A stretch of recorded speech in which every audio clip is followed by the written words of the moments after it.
ಹರಿಹರದಲ್ಲಿ ಮಾತೆ ಮೇರಿ ಜಾತ್ರೆಯ ಅಂಗವಾಗಿ ಭಾನುವಾರ ಮೇರಿ ಮಾತೆಯ ಉತ್ಸವ ಮೂರ್ತಿಯ ರಥೋತ್ಸವ ಸಾವಿರಾರು ಭಕ್ತ ಸಮೂಹದ ಮಧ್ಯೆ ಅದ್ಧೂರಿಯಾಗಿ ಜರುಗಿತು.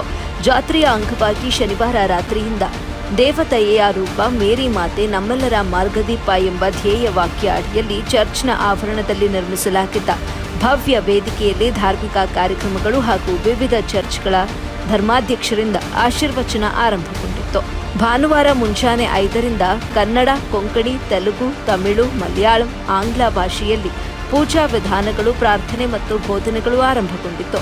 ಆರೋಗ್ಯ ಮಾತೆ ಚರ್ಚ್ನ ಫಾದರ್ ಫ್ರಾಂಕ್ಲಿನ್ ಡಿಸೋಜಾ, ಭದ್ರಾವತಿಯ ಫಾದರ್ ಡಾಕ್ಟರ್ ಜೋಸೆಫ್ ಅರುಮಾ ಜಾಡತ್, ಶಿವಮೊಗ್ಗದ ಫಾದರ್ ಫ್ರಾನ್ಸಿಸ್ ಸೆರಾವೋ, ಗುಲ್ಬರ್ಗಾದ Robert Miranda, father Roman Pinto, ಬ್ರಾಟಿಕೆ ಜಾರ್ಜ್, ಬ್ರಾ ವಿಲಿಯಂ ಡಿಸೋಜಾ ಧಾರ್ಮಿಕ ಕಾರ್ಯಕ್ರಮಗಳ ನೇತೃತ್ವ ವಹಿಸಿದ್ರು.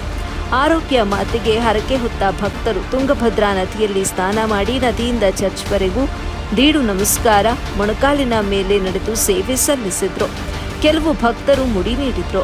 ಭಕ್ತರ ಸಮೂಹ ಹೂ ಮತ್ತು ಮೇಣದ ಬತ್ತಿ ಅರ್ಪಿಸುವ ಮೂಲಕ ಭಕ್ತಿ ಸಮರ್ಪಿಸಿದ್ರು. ಚರ್ಚ್ನ ಆವರಣದಿಂದ ಸಂಜೆ 5ಕ್ಕೆ ಸೇವಂತಿಗೆ ಹೂವಿನ ವಿಶೇಷ ಅಲಂಕಾರದ ಮಂಟಪದಲ್ಲಿ ಮೇರಿ ಮಾತೆಯ ಪ್ರತಿಮೆಯ ಮೆರವಣಿಗೆ ಆರಂಭಗೊಂಡಿತು.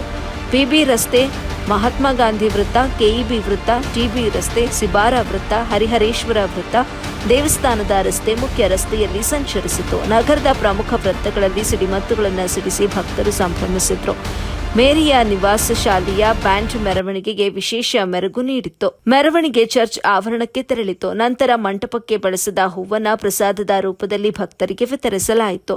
ಮೆರವಣಿಗೆಯಲ್ಲಿ ಪಾದ್ರಿಗಳು ಸೇರಿದಂತೆ ಅನೇಕ ಗಣ್ಯರು, ಭಜನಾ ಮಂಡಳಿಗಳು ಹಾಗೂ ಹೊರರಾಜ್ಯದ ಭಕ್ತರು ಸೇರಿದಂತೆ ಸಾವಿರಾರು ಸಂಖ್ಯೆಯಲ್ಲಿ ಭಕ್ತರು ಭಾಗವಹಿಸಿದ್ರು. ಜಾತ್ರೆಯ ಅಂಗವಾಗಿ ಪೊಲೀಸ್ ಇಲಾಖೆ ಭಕ್ತರಿಗೆ ಹರಕೆ ತೀರಿಸಲು ರಸ್ತೆಯ ಇಕ್ಕೆಲಗಳಲ್ಲಿ ಬ್ಯಾರಿಕೇಡ್ ನಿರ್ಮಿಸಿ ವಿಶೇಷ ವ್ಯವಸ್ಥೆ ಕೂಡ ಕಲ್ಪಿಸಲಾಗಿತ್ತು. ಭದ್ರತೆಗಾಗಿ ಕೆಎಸ್ಆರ್ಪಿ, ಡಿಆರ್ಪಿ ಹಾಗೂ ಗೃಹರಕ್ಷಕ ಸಿಬ್ಬಂದಿಯನ್ನ ನಿಯೋಜನೆ ಮಾಡಲಾಗಿತ್ತು. ಹಳೆ ಪಿಬಿ ರಸ್ತೆಯಲ್ಲಿ ಬಸ್ ಹಾಗೂ ಭಾರೀ ವಾಹನಗಳ ಸಂಚಾರವನ್ನು ಸ್ಥಗಿತಗೊಳಿಸಿ ಸಂಚಾರಕ್ಕೆ ಪರ್ಯಾಯ ಮಾರ್ಗದ ವ್ಯವಸ್ಥೆ ಕೂಡ ಮಾಡಲಾಗಿತ್ತು. ಈ ಸಂದರ್ಭದಲ್ಲಿ ನಮ್ಮ ಎಬಿ ವಾಹಿನಿಯೊಟ್ಟಿಗೆ ಜಾತ್ರೆ ಮಹೋತ್ಸವಕ್ಕೆ ಬಂದಂತ ಭಕ್ತರು ಮಾತನಾಡಿ ತಮ್ಮ ಅನಿಸಿಕೆ ಅಭಿಪ್ರಾಯಗಳನ್ನು ಹಂಚಿಕೊಂಡರು. ವರದಿ ಸೈಯದ್ ಶಾಮೀರ್, ಎಬಿ ನ್ಯೂಸ್ ಕನ್ನಡ, ಹರಿಹರ.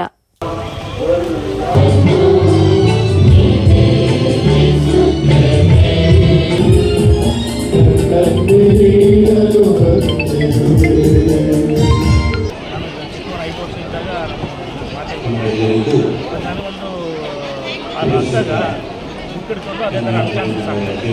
ಆ ಟೈಮಲ್ಲಿ ನಮ್ಮ ತಾಯಿಯವರು ಬಂದು ಇಲ್ಲಿ 2 ದಿನ ಆವತ್ತಿಂದ ಇದುವರೆಗೆ 30 ಈ ವರ್ಷ ಫೆಬ್ರವರಿಯಲ್ಲಿ ಡೆಂಗ್ಯೂ ಆಗಿ ಮಾತೆ ಬೆಳ್ಕೊಂಡ್ವಿ. ಅದರಿಂದ ಪಾರಾಗಿದ್ವಿ. ವರ್ಷ ಕಂಪಲ್ಸರಿ ಬಂದು ಮಾರ್ಗದರ್ಶನ ಮಾಡಿಕೊಂಡು ನಾವು 4ನೇ ದಿನ ಇಲ್ಲಿ ಬಂದು ಸೇರಿದ್ವಿ. ಸರ್, ಒಂದು ದಿವಸಕ್ಕೆ ಎಷ್ಟು ಕಿಲೋಮೀಟರ್ ನೋಡಿದ್ದೀವಿ? ನಾವು ಒಂದು ದಿನಕ್ಕೆ 40 ಕಿಲೋಮೀಟರ್ ನಡೆದ್ವಿ. 40 ಕಿಲೋಮೀಟರ್. ಇದೊಂದು ನಮ್ಮ ತಾಯಿದೊಂದು ಅದ್ಭುತ ನಡೆದಿದೆ ನಮಗೆ. ನಾವು ಅರ್ಪನಲ್ಲಿ ದಾಟಿ ಮುಂದಕ್ಕೆ ಬರ್ತಾ ನನಗೆ ಇಲ್ಲಿಂದ ಕಾಲಿದೆ ಅಲ್ಲ, ಇಲ್ಲಿಂದ ಒಂದು ಕಾಲು ಎತ್ತಿದ ಕೆಳಗಡೆ ಇಡಕ್ಕೆ ಆಗ್ತಾ ಇಲ್ಲ ನನಗೆ. ಆದರೆ ನಮ್ಮ ಜೊತೆಗೆ ಸಹಪಾಠಿಗಳವರೆಲ್ಲ ಸ್ವಲ್ಪ ಕೈ ಸಪೋರ್ಟ್ ಕೊಟ್ಟು ಬಾ ಅಂತಂದ್ರೆ ನನ್ನ ಮುಂದಾಗಿ ಬಾ ಅಂತಂದ್ರು. ಆ ತಾಯಿ ಮನೆ ಬೇಡ್ಕೊಂಡೆ, ನಮ್ಮ ವಿಷಯದೊಳಗೆ ನಡೆದಿದ್ದು ಇಲ್ಲಿವರೆಗೆ ನೀನು ನಡೆದು ಬರೀ ನನಗೆ ಆಗಲ್ವಾ ಅಂತ ಕೇಳ್ಕೊಂಡೆ ಅವ್ರಿಗೆ. ಸರ್, ಪ್ರತಿ ವರ್ಷ ಪದಯಾತ್ರೆ ಬರ್ತೀರಾ? ಪ್ರತಿ ವರ್ಷ ಬರ್ತದೆ. ನಾನು ಇದು ಮೊದಲನೇ ವರ್ಷ ಬರ್ತಾ ಇದ್ದೀನಿ. ಎಷ್ಟು ವರ್ಷದಿಂದ ಬರೀತೀರಿ ಸರ್?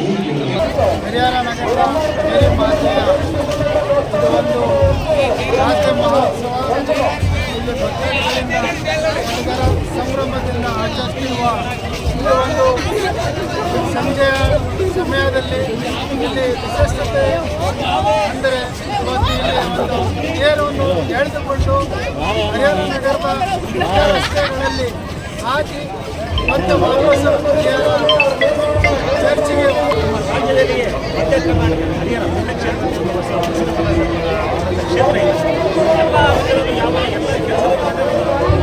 ಎಲ್ಲ ಪ್ರಸಿದ್ಧ ಕ್ಷೇತ್ರ. ಹಿಂದೂ ಮುಸ್ಲಿಂ ಎಲ್ಲ ಧರ್ಮಗಳ ಸೌಹಾರ್ದತೆಯಿಂದ ಜೀವನ ಮಾಡಿಕೊಂಡು ಹಬ್ಬ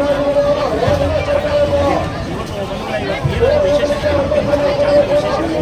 ಇಡೀ ಕರ್ನಾಟಕದ ಕಣ್ಣು ಇವತ್ತು ಹರಿಹರದ ಮೇಲಿದೆ. ನಿನ್ನೆಯಿಂದ ಗೌರಿ ಗಣೇಶ ಹಬ್ಬ ಇದೆ. ಹಿಂದೂ ಮುಸ್ಲಿಂ